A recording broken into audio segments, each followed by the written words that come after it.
The massive Dreadstar shuddered as a single metallic slug from a human railgun punched through its primary shields and exited through the engine block.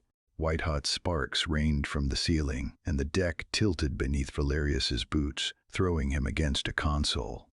On the main view screen, the tiny human ship wasn't fleeing. It was turning for another pass.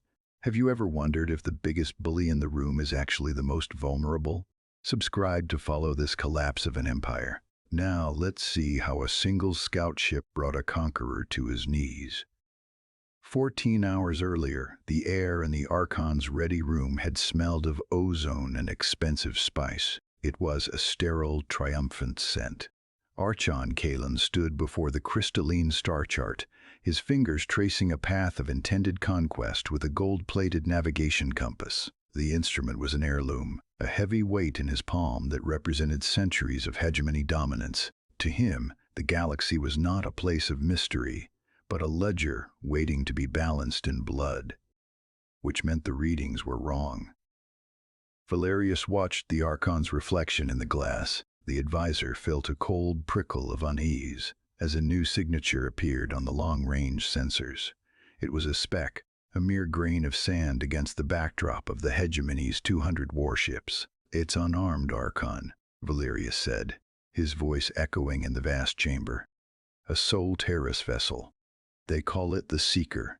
It is drifting in neutral space, likely charting the nebula." Kalen didn't look up from his compass. Neutral space is a fiction maintained by the weak. If it has no teeth, it has no right to the stars. He snapped the compass shut with a definitive metallic click. The arrogance was a physical thing, a thick layer of pride that seemed to muffle the warnings Valerius tried to offer. He watched Kalen's jaw set, a familiar precursor to a mistake. The Archon saw the universe as a hierarchy of scale.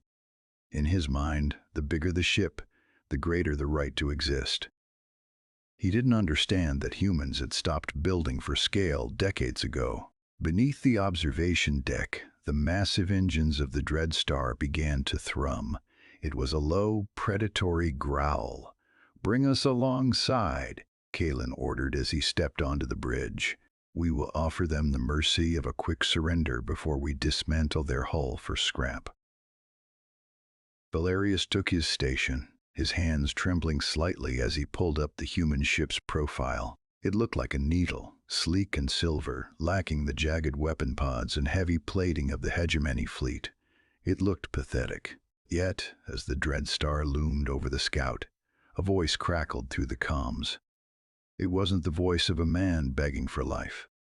It was Commander Thorne, and he sounded bored. "Hegemony flagship, you're interdicting a peaceful scientific mission," the human said. "We weren't looking for a throne to topple, just a star to chart. Turn back, or we will be forced to defend ourselves." Kalen laughed. It was a sharp, ugly sound that filled the bridge. "Defend yourself with what? Your sensor arrays?" Kalen sneered, leaning over the command dais. "The era of scale armor and plasma fire belongs to those who can wield it. Surrender or burn." The Archon didn't wait for a reply. He gestured to the weapons officer. "The story is just beginning to heat up. If you were Thorne, would you have fired first or waited for the bully to move? Come back for the next part of the battle." The flash of the Dreadstar's primary cannon should have been the end of the story. Instead, the blinding crimson beam splashed against the human scout's hull like water against a cliffside. Valerius stared at his readouts, his heart hammering a frantic rhythm against his ribs. The Seeker wasn't just surviving, it was absorbing the energy, its crystalline lattice shimmering with an intensity that made the sensors scream and protest. "They aren't using physical armor," Valerius whispered, the realization hitting him like a physical blow. "It's a kinetic thermal inversion field." The Archon didn't listen. Kalen's face was a mask of contorted rage, his knuckles white as he gripped the edge of the command dais.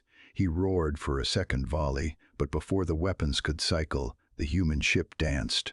It moved with a terrifying liquid grace, sliding through the Hegemony's targeting locks as if they were made of smoke. Then the human spoke back. A single silent slug of tungsten, accelerated to a fraction of light speed, tore through the void. It didn't explode. It didn't need to. The sheer kinetic force bypassed the Dreadstar's energy shields, as if they weren't there.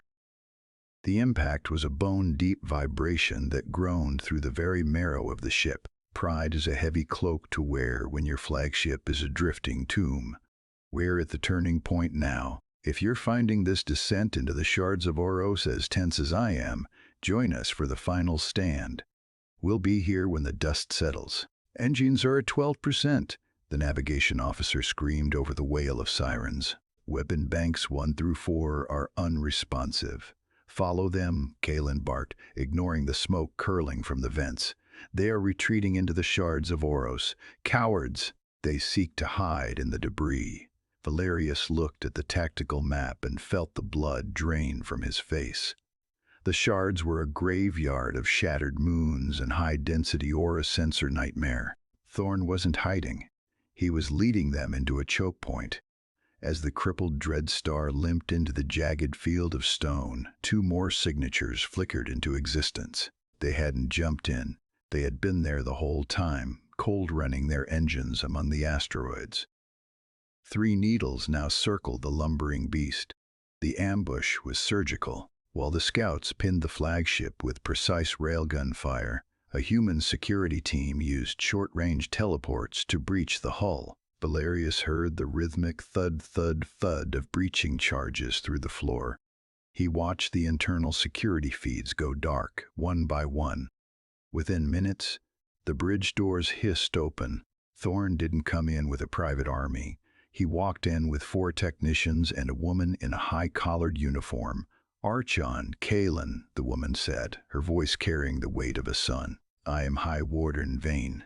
You have fired upon a diplomatic and research vessel of the Sol Terrace."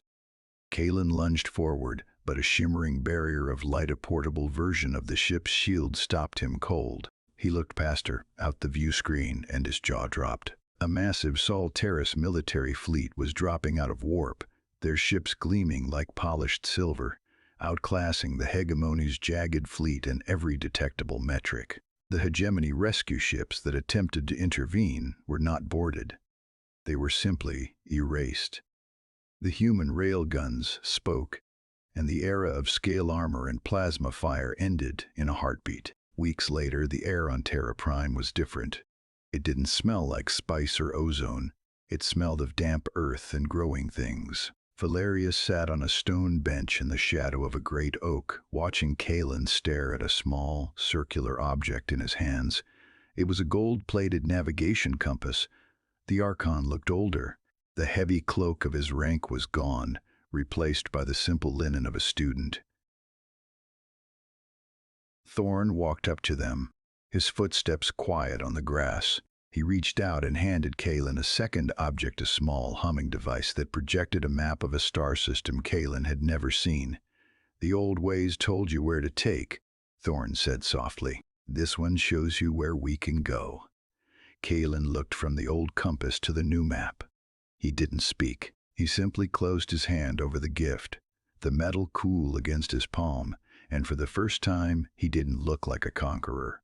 He looked like a man who was finally ready to learn. The heavy weight of the old world had finally been set down. Would you have the courage to learn from the people you tried to destroy? Tell me what you think of Kalen's path in the comments. We'll see you in the next sector tomorrow.